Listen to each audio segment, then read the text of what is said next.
The room went dead silent. It wasn't the silence of a paused conversation. It was the heavy, suffocating silence of realized danger.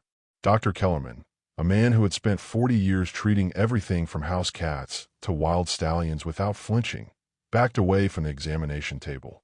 His face had drained of all color, leaving him looking pale, almost ghostly, under the fluorescent lights. He didn't speak to Marlene. He didn't reassure Curtis. He didn't even look at the dog anymore. Instead, he reached for the phone on the wall, not the office line, but the red emergency receiver that had gathered dust for a decade. His hands shook so violently he could barely grip the plastic. When he spoke, his voice was a jagged whisper that made the hair on Marlene's arm stand up. Code Blue. Sector 4. We have a match. I repeat, we have confirmed match. Curtis stepped forward, confused, trying to break the tension. Doc, what's going on? Is he sick? The vet slammed the phone down and looked at them with eyes wide with terror. You need to listen to me. Do not touch him. Do not move him. They are already on their way. On the table, Ruger, the dog they had found shivering on the roadside just days before, wasn't growling. He wasn't barking. He was pressing his body flat against the metal surface, trembling. He knew. Somewhere deep in his programming, he knew what that phone call meant. This wasn't a rescue anymore. It was a retrieval. But if you think you know where this is going, you're wrong. This isn't just a story about a lost dog. This is a story about what happens when you accidentally bring a secret home that was never meant to be found. To understand why the police, the military, and a shadow unit were about to descend on a quiet veterinary clinic in Pine Hollow, we have to go back. Back to the morning mist. Back to the moment Marlene and Curtis made the decision that would change their lives forever. It started on a highway that felt like the edge of the world. Have you ever had a gut feeling that you should just keep driving? That stopping would be a mistake? Most people would have listened to that instinct. Most people would have looked at the strange, hairless figure standing in the fog and pressed the gas pedal. But Marlene didn't. And that was their first mistake. 72 hours before the Code Blue was called, the world was quiet. It was 6 a.m. on a Saturday, and the mist clinging to the asphalt of Route 9 was thick enough to swallow a car whole. Curtis was gripping the steering wheel with both hands, his knuckles white, navigating the soupy gray haze that Pine Hollow was famous for. The only sound was the rhythmic thump-thump of the windshield wipers fighting a drizzle that couldn't decide if it wanted to be rain or just damp air. Marlene was staring out the passenger window, lulled by the hum of the tires, when she saw it. It wasn't movement that caught her eye. It was the lack of it. Usually, when you drive past a stray on a country road, they skitter into the brush. They cower. They run. Survival instinct tells them that a 2-ton metal beast moving at 50 miles an hour is a predator. But the figure standing on the shoulder of the road didn't flinch. Curtis, brake, Marlene said, her voice sharp enough to cut through the hum of the heater. Curtis checked the rearview mirror, frowning. Honey, we're barely doing 30. What is it? Just stop the truck. He eased onto the shoulder, gravel crunching loudly under the tires, and the truck groaned to a halt about 20 feet past the figure. When the red glow of the taillights cut through the fog, they finally saw what had been waiting for them. It was a dog, technically speaking, but looking at him felt wrong. He was completely hairless, his skin a mottled gray that looked more like polished slate than animal hide. He sat with perfect, military posture, his front paws aligned symmetrically, his head held high. He wasn't shivering from the cold, even though the morning air was biting. He was just watching the truck. Watching them. Curtis left the engine running. Marlene, don't getting out. That doesn't look like a pet. That looks like a coyote with mange. Coyotes don't stare you in the eye. Curtis, she whispered, her hand already on the door handle. Look at him. He's waiting. There is a split second in every horror movie where the audience screams at the screen, begging the character to stay in the car. This was that moment. Every instinct in Curtis's body was screaming that this animal was unnatural. The stillness was predatory. The intelligence in those amber eyes was too sharp. But Marlene was already opening the door. Let me ask you something honest. If you saw a creature that looked like it had walked out a nightmare, standing alone on a foggy highway, what kind of person are you? Do you lock the doors and keep driving to protect your family? Or do you get out, convinced that you can save it? Marlene stepped onto the wet asphalt, crouching low, extending a hand. She expected a growl. She expected teeth. Instead, the dog stood up. He didn't trot. He marched. His movements were fluid, precise, and terrifyingly silent. He walked right past Marlene's outstretched hand, ignored Curtis's shout of warning, and sat directly in the open door of the truck, looking forward through the windshield. He didn't want a treat. He didn't want a belly rub. He wanted a ride. "Well," Curtis muttered, the hair on the back of his neck standing up, "I guess we have a dog." But as they pulled back onto the road, neither of them noticed that the dog wasn't looking at them. He was watching the rear window, eyes locked on the fog they had just emerged from, checking to see if anyone had followed. The drive back to the Barlow farmhouse was suffocatingly quiet. Curtis kept glancing at the rearview mirror, expecting the dog to be tearing up the upholstery or pacing nervously. But the animal sat statue still in the back seat, his gaze fixed on the passing tree line like a passenger analyzing a route map. When they pulled into the gravel driveway, the sun was trying to burn through the mist, casting long, pale shadows across the porch. This was the moment the illusion should have broken. This was the moment a stray dog usually explodes with chaotic energy, sniffing the trash cans, peeing on the tire, begging for food. But this dog didn't do dog things. As soon as Marlene opened the back door, he stepped out with a heavy, deliberate grace. He didn't run for the grass. He walked to the perimeter of the porch, looked left, looked right, and then sat by the front door, waiting for them to unlock it. "It's like he's done this before," Curtis muttered, fumbling with his keys. "He's not scared, Marlene. He's securing the area." "Stop it," Marlene scolded, though her voice lacked its usual conviction. She knelt down, her knees popping slightly, and offered the back of her hand again. "He's just well trained. Someone loved him once." She ran her hand along his flank. The skin was hot to the touch, feverishly warm, and felt tough like old leather. "We can't keep calling him it, or Stray. He looks like he survived a war. Rugged. Tough. Ruger," Curtis said, the name slipping out before he really thought about it. The dog's ears twitched. He turned his head slowly, locking those golden eyes onto Curtis's face. For a second, the air in the driveway felt thin. It wasn't a wag of recognition. It was an acknowledgement of a command. "Ruger," Marlene tested it. "Okay, Ruger it is." They brought him inside. The kitchen smelled of stale coffee and lemon polish, the scent of safety. Marlene filled a ceramic bowl with water and placed it on the linoleum. A normal starving dog would have lapped it up until they choked. Ruger walked to the bowl, but didn't drink. He looked at Marlene, then at Curtis, and waited. He stood perfectly still for 10 agonizing seconds until Marlene instinctively whispered, "It's okay. Go ahead." Only then did he lower his head. He drank silently. No splashing. No mess. Just efficient, mechanical intake. Curtis leaned against the counter, crossing his arms. A cold knot was forming in his stomach. He watched the animal finish drinking and immediately returned to a seated position facing the hallway, his back to the wall. "Marlene," Curtis said softly, "that dog isn't housebroken." "What do you mean?" "He's behaving perfectly." "That's the problem," Curtis replied, his eyes narrowing. "He's not behaving like a pet. He's behaving like a soldier on leave." Nightfall in Pine Hollow usually brings a heavy, comfortable silence, broken only by the settling of the house or the wind cutting through the cornfields. By 9 p.m., Curtis had moved to his armchair in the living room, a book resting forgotten on his lap. Marlene was knitting on the sofa. Ruger lay on the rug between them. But lay is the wrong word. He was positioned. His paws were tucked, but his head remained upright, his ears swiveling like radar dishes at every creak of the floorboards. He hadn't closed his eyes once in 4 hours. Then the wind shifted. From miles away, down on the interstate, the faint wail of a siren drifted toward the house. It was barely audible, a ghostly, rising and falling whine that most dogs wouldn't even lift their heads for. Ruger didn't lift his head, either. He vanished. In a blur of motion that was too fast for a starving animal, he scrambled backward, his claws skidding silently on the hardwood. He didn't run to the door to bark. He didn't hide under the table. He backed himself into the dark corner of the room, farthest from the windows, and pressed his body so hard into the drywall that Marlene thought he might break a rib. "Ruger? Honey." Marlene dropped her knitting and leaned forward.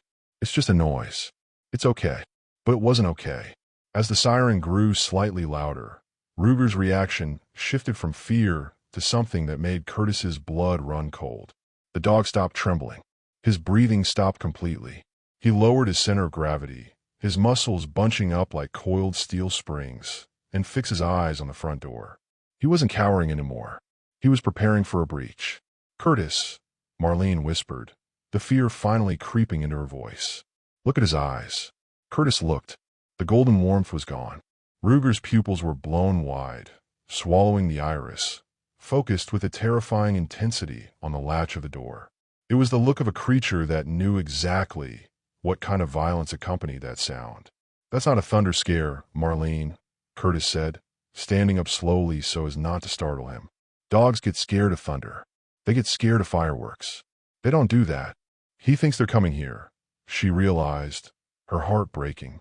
She ignored Curtis's hand, signaling her to stay back, and slid off the sofa onto the floor. "Ruger, look at me. Nobody is coming." She crawled toward him. For a second, Curtis braced himself, afraid the dog might snap out of reflex. But as soon as Marlene touched his shoulder, the soldier facade crumbled.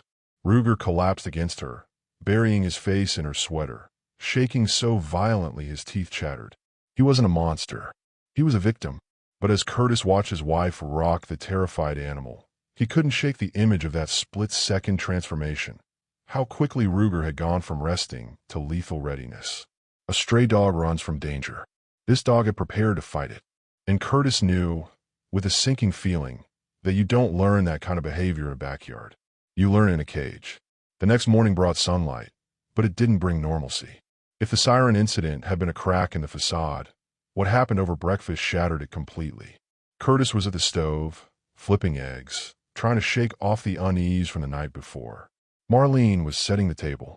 Ruger was asleep, or pretending to be, on the rug by the fridge. "Curtis, we need to get him a bed," Marlene said, her voice too bright, trying too hard to force a sense of domestic calm. "He can't sleep on the floor forever. Let's see how he does today first," Curtis replied, not turning around. At that moment, Marlene opened the pantry door to grab the coffee grounds.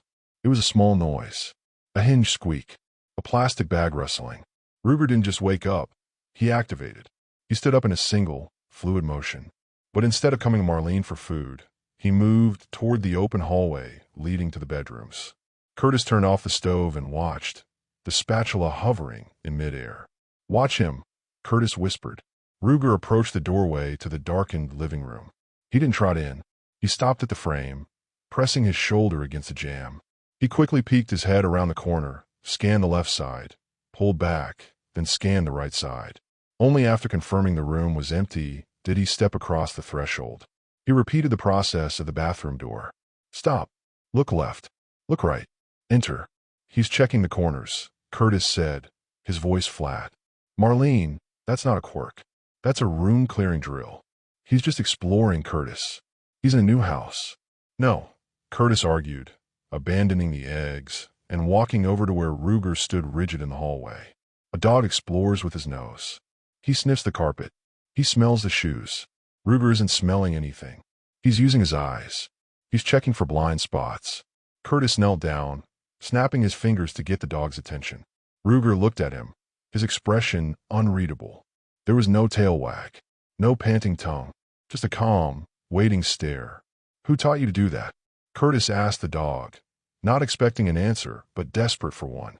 "You don't check behind doors unless you think someone is hiding there." For the first time, Marlene felt a flicker of genuine fear, not of Ruger, but for him. Because a dog that checks corners hasn't just been trained. He's been hunted. And as she watched him patrol the perimeter of their living room, she realized he wasn't protecting the house. He was securing a perimeter, and he was doing it with a precision that suggested if he found what he was looking for, he wouldn't just bark. He would engage. Night 2 was worse.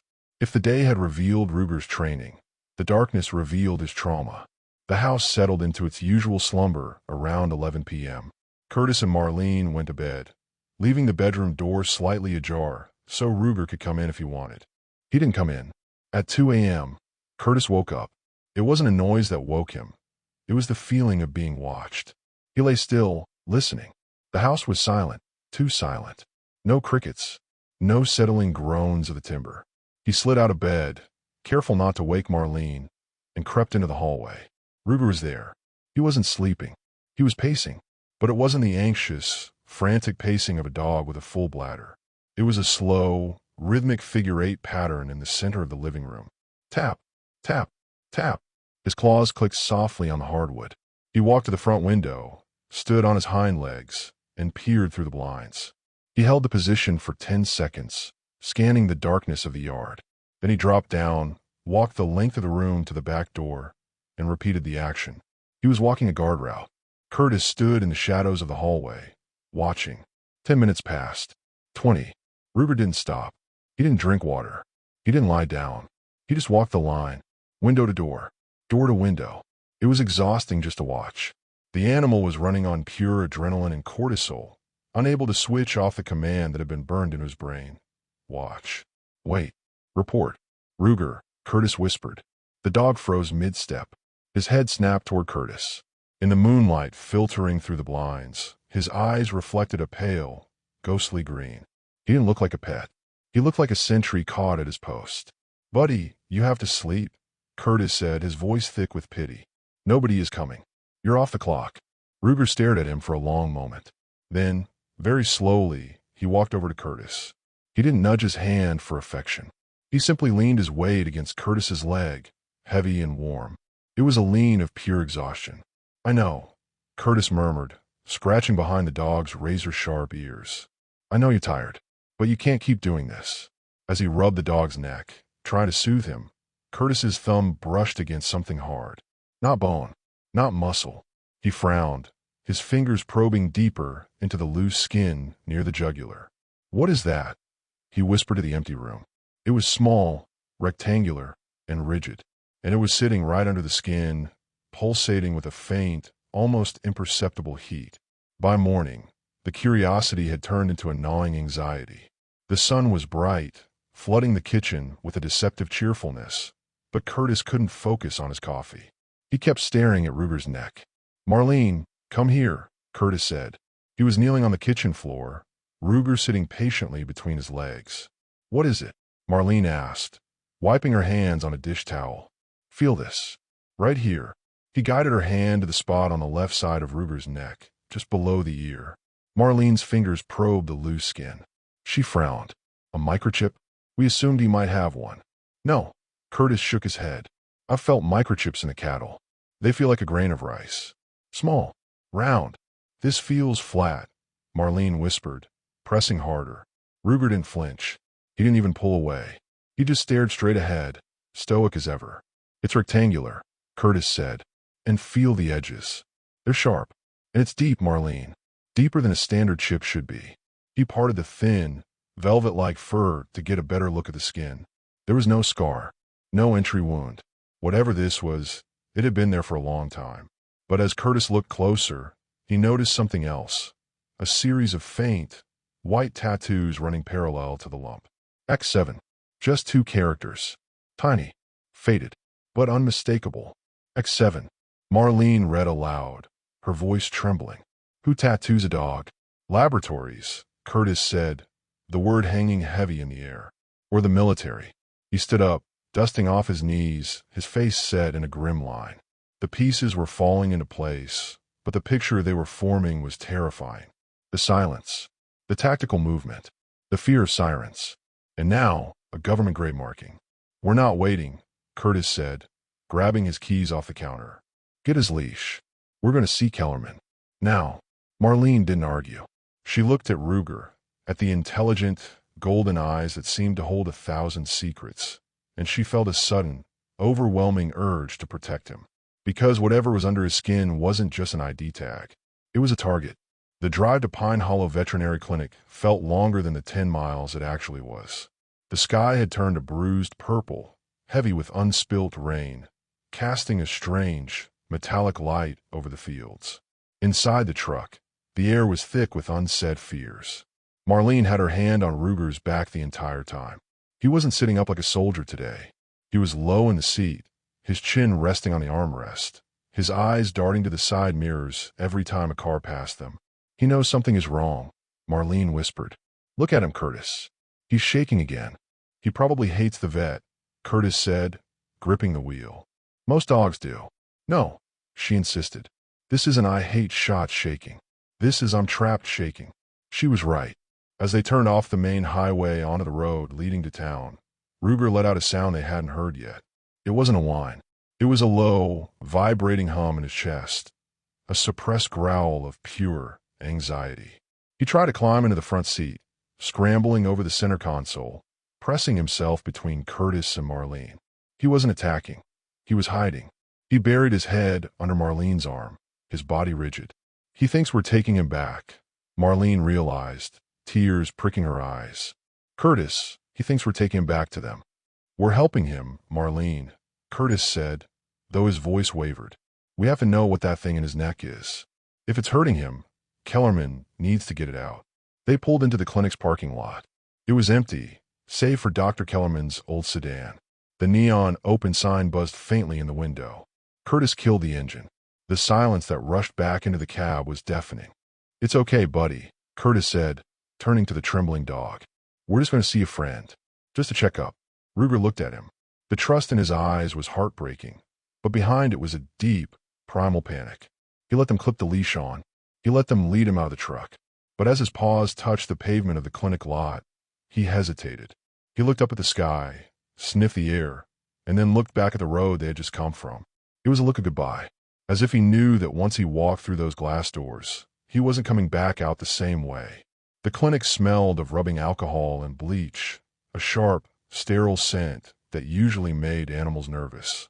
But Ruger didn't whine. He walked into exam room 2 with his head down, tail tucked, moving with the resigned march of a prisoner walking to the gallows. Dr. Kellerman, a man in his late 60s with kind eyes and hands weathered by decades of farm work, smiled as he walked in. Well now, who do we have here? He asked, his voice a practiced, soothing baritone. Found yourself a stray, did you? We think so, Curtis said. He didn't smile back. But Doc, you need to look at him. Really look at him. Kellerman sensed the shift in the room immediately. He dropped the professional pleasantries and approached the table. Okay, let's see. He ran his hands over Ruger's spine. The dog stood frozen, muscles locked. Kellerman checked the teeth, perfect, white, but filed down slightly at the canines. He checked the paws, calloused, hardened pads that suggested miles of running on asphalt, not grass. He's in remarkable shape for a stray, Kellerman muttered, his brow furrowing. Zero body fat, high muscle density. This dog has been worked. Hard. Then his fingers brushed the scar on the jawline. The 3 symmetrical puncture marks Marlene had noticed on day 1. Kellerman stopped. He leaned in closer, adjusting his glasses. He traced the scars with his thumb, his expression shifting from curiosity to confusion. These aren't bite marks, he said softly. These are clam marks. From a muzzle. A tactical muzzle designed to stay on for days. Marlene gasped. A muzzle. Kellerman didn't answer. He moved his hand down to the neck, to the spot Curtis had pointed out. He felt the rectangular lump. He felt the heat radiating from it. And then he saw the X7 tattoo. The room temperature seemed to drop 10 degrees. Kellerman pulled his hands away as if he had been burned. He looked at the door, then at the window, his demeanor changing instantly from a country vet to someone who had seen things he wanted to forget. Lock the door, Curtis, Kellerman said. His voice was low, urgent. What? Lock the door. Curtis moved to the exam room door and clicked the deadbolt. Doc, you're scaring us, Marlene whispered, clutching Ruger's collar. I'm not trying to scare you, Marlene, Kellerman said, reaching into a drawer and pulling out a signal scanner, a device used to check for microchips. I'm trying to keep us all safe. He turned the device on. It hummed to life. He didn't even have to touch it to Ruger's neck. From 6 inches away, the scanner shrieked. Beep, beep, beep. It wasn't the chirp of a pet ID. It was a high-pitched, frantic alarm. The screen didn't display a manufacturer number. It displayed a single, flashing warning in red text. Restricted asset. Do not detain. Kellerman stared at the screen, his face pale. He's not chipped, the vet whispered. He's tagged. Like a vehicle. Tagged, Curtis repeated, stepping closer to the table. Tagged by who? Kellerman didn't answer. He shut off the screaming scanner and tossed it onto the counter with a clatter. He grabbed a bottle of antiseptic and a small scalpel from the sterile tray. Hold him, Kellerman ordered. Tight. If he moves, this goes wrong. Marlene grabbed Ruger's head, pressing his cheek against her chest. Curtis wrapped his arms around the dog's torso. Ruger didn't struggle. He didn't even flinch when a cold liquid hit his skin. He just stared at the wall, his breathing shallow and rapid. Kellerman made a tiny incision, no more than 1/4 of an inch. There was barely any blood. It was as if the skin had formed a pocket specifically for the device. With a pair of tweezers, the vet reached in. There was a sickening, wet sound of suction, and then a metallic click. He pulled it out. It wasn't a glass cylinder like a normal microchip. It was a flat, matte black square, about the size of a SIM card, with gold wiring visible along the edges. It wasn't passive. A tiny red light on the corner of the chip was blinking. Pulse, pulse, pulse. Dear God, Kellerman breathed, holding it up to the light. What is it? Marlene asked, her voice trembling. It's a biometric tracker, Kellerman said, his eyes wide. It monitors heart rate, adrenaline levels, cortisol, location, real-time data. He looked at Ruger with a mix of horror and awe. This isn't a pet tracker, Curtis. This is hardware. Expensive hardware. The kind they use for high-value assets in the field. He dropped the chip into a metal kidney dish. It hit with a heavy clink. Why would a dog need that? Curtis asked. Because, Kellerman said, wiping his hands nervously on his lab coat, you don't put a tracker like this on a dog unless you need to know exactly when he attacks, and exactly when he dies.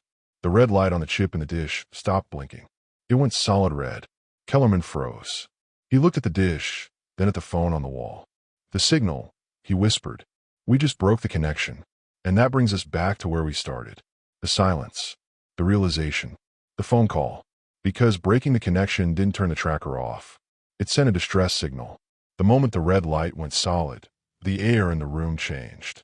It wasn't just a veterinary clinic anymore. It was ground zero. Kellerman didn't hesitate this time. He didn't look at the couple. He walked to the wall, his movements stiff and mechanical, stripped of all their country warmth. He lifted the receiver and dialed a number that wasn't 911. It was a sequence of digits he punched in with a grim familiarity. Curtis moved to stop him. Doc, who are you calling? If that's a tracker, we need the police, not. Kellerman held up a hand, silencing him. Police can't help you here, son. This is above their pay grade. He pressed the phone to his ear. This is Kellerman. ID number 4-9, Alpha. Yes, we have a breach. He paused, listening to a voice on the other end that sounded like a buzzsaw. No, it's the K-program subject. Yes, the missing one. The signal is confirmed. Protocol blue. He hung up. The click echoed like a gunshot in the small room. Marlene was backing away, pulling Ruger with her. What is the K-program? What did you just do? Kellerman turned to face them. He looked 10 years older than he had 5 minutes ago. I was an Army vet for 20 years, Marlene. I worked at a facility in Nevada. We developed dogs for specific tasks. Counterinsurgency. High-value target extraction. They weren't pets. They were weapons systems with a heartbeat. He pointed a shaking finger at Ruger. He isn't a stray. He's a failed experiment. Or a lost one. That chip. It just told his handlers exactly where to find him. And they don't leave loose ends. So you turn him in. Curtis stepped forward, his hands balled into fists. We bring him to you for help. And you call the people who hurt him. I call them to keep you alive. Kellerman snapped, his voice cracking. If I didn't make that call, they would have come in here blindly. They would have treated this building as a hostile compound. Now, at least they know civilians are present. Ruger, who had been trembling against Marlene's legs, suddenly stopped. His ears swiveled toward the front of the building. The low, vibrating growl returned to his chest, but this time it was louder, deeper. He stepped away from Marlene. He didn't run to the corner to hide. He moved to the door, the only entrance to the room, and planted his feet. He lowered his head, baring teeth that were filed for damage, not display. He wasn't shaking anymore. He hears them, Kellerman whispered, backing against the counter. They're here. The sound wasn't a siren. It was the deep, rhythmic thrum of heavy engines. Through the frosted glass of the clinic's front window, shadows began to lengthen. One vehicle, then two, then a third. Black SUVs with tinted windows and no license plates rolled into the gravel lot, crunching the stones with a terrifying slowness. There were no flashing lights, no megaphones demanding surrender, just the synchronization of professionals. Curtis moved to the window, peeking through the blinds. 3 cars. 6, no 8 men. Tactical gear.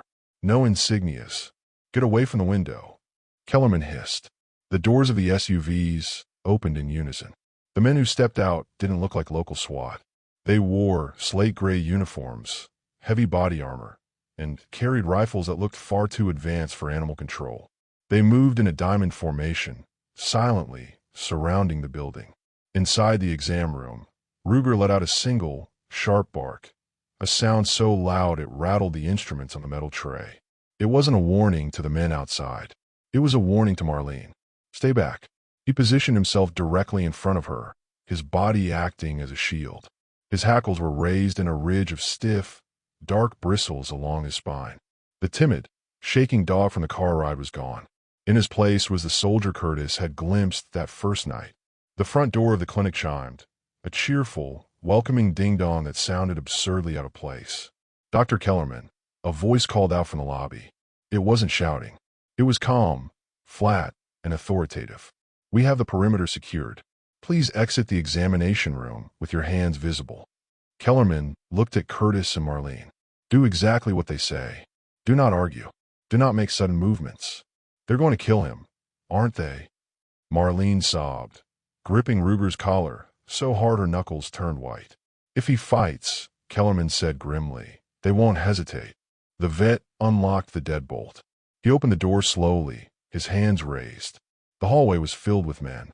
The leader, a tall man with a scar running through his eyebrow, lowered his weapon slightly when he saw the vet. But his eyes instantly locked onto the dog behind him. Target acquired, the leader said into his radio. Subject X, 7 is cornered. Prepare for extraction. Ruger didn't lunge. He didn't attack.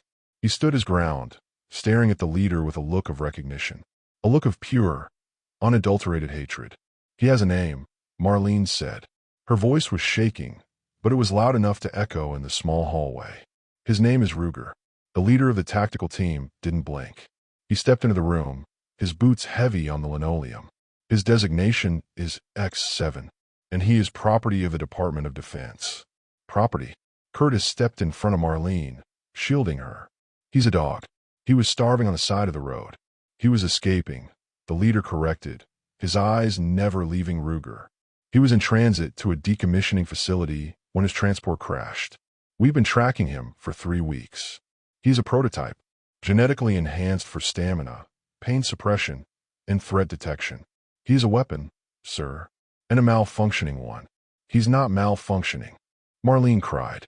He's terrified. He shakes when he hears sirens. He checks corners because he's scared. He checks corners because he was programmed to clear rooms in hostile territory, the leader said coldly. He shakes because his adrenaline regulators are misfiring. He is unstable, and that makes him dangerous. He raised a tranquilizer rifle. It wasn't the kind animal control used. This was a high-velocity dart gun designed to drop a bear in seconds. Step aside, the leader ordered. No, Marlene said. She dropped to her knees, wrapping her arms around Ruger's neck. The dog, sensing the weapon, let out a low, rumbling growl, but he didn't break Marlene's hold. He pressed his head against her shoulder, eyes fixed on the barrel of the gun. Dr. Kellerman, the leader said, not looking away. Explain the situation to these civilians before I have to remove them forcefully. Kellerman stepped forward, his face gray. Marlene, Curtis, X7 was part of a project to create dogs that didn't need handlers. Autonomous units. But the project failed. They were too aggressive. Too smart. The order was given to terminate the assets. Marlene looked at the vet, horrified. You mean kill them? He means decommission, the leader said. And this unit is the last one. He is classified technology. He cannot exist in the civilian world. He's not technology. Marlene screamed, tears streaming down her face. He's a living thing. He trusts us. He picked us. He didn't pick you, the leader said, his finger tightening on the trigger. He used you. You were cover. Camouflage. Don't mistake survival tactics for affection. That was the knife twist. The leader was saying that everything, the ride in the truck, the head on the lap, the loyalty, was just code. Just a soldier using civilians to hide behind enemy lines. But then, Ruger did something that wasn't in the code. He stopped growling. He looked up at Marlene, licked the tears off her cheek, and then turned to face the gun. He took a step away from her. He was exposing himself. He was making himself the target to draw the fire away from her. That's not programming, Curtis whispered. That's love. The room held its breath. The leader's finger hovered over the trigger. Ruger stood alone in the center of the room, chest heaving, ready to take the hit. Wait, Kellerman shouted, stepping directly into the line of fire. The leader lowered the rifle an inch. Stand down, doctor. You know the protocol. I know the protocol, Kellerman said, his voice finding a sudden, steely strength. I wrote it. The room went silent. The leader narrowed his eyes. Excuse me. The behavioral modification protocols for the K program, Kellerman said, pulling a pen from his pocket and scribbling something on a prescription pad. I wrote the original assessment criteria 20 years ago. Sector 4. Clearance level orange. He tore the paper off and held it out to the leader. If you shoot this dog, Kellerman said, you are destroying evidence. You said he's malfunctioning. But look at him. He has identified a primary handler. This woman. He is protecting her. He has exhibited restraint. He is not unstable. He has re-imprinted. The leader glanced at the paper, then at Ruger, who was still shielding Marlene with his body.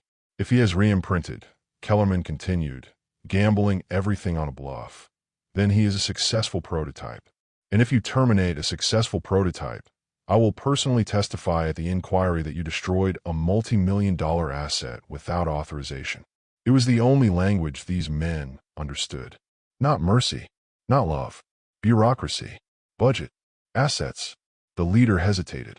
He looked at the dog, still standing tall, still ready to die, and then at Marlene, who was sobbing silently on the floor. Re-imprinting is rare, the leader muttered, and usually temporary. Let me monitor him, Kellerman pressed. I will report directly to the Oversight Committee. I will take full responsibility for his containment. If he shows a single sign of aggression, I will terminate him myself. But you do not shoot him here. Not today. The tension stretched until it felt like it would snap. The leader tapped his earpiece, listening to a silent command from someone even higher up. Finally, he lowered the rifle. You have 48 hours to file a full behavioral report, the leader said, his voice cold. We will be watching. If he leaves this property, if he attacks anyone, we won't knock next time. He signaled to his team.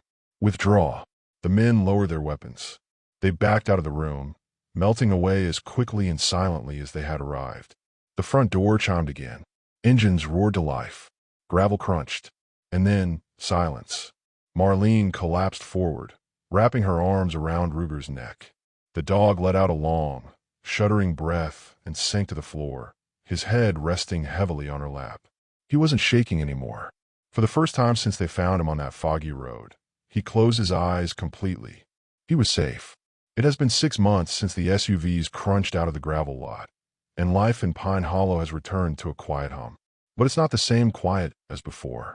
Curtis and Marlene didn't just adopt a dog that day. They adopted a shadow. Ruger still checks the corners of the living room every morning.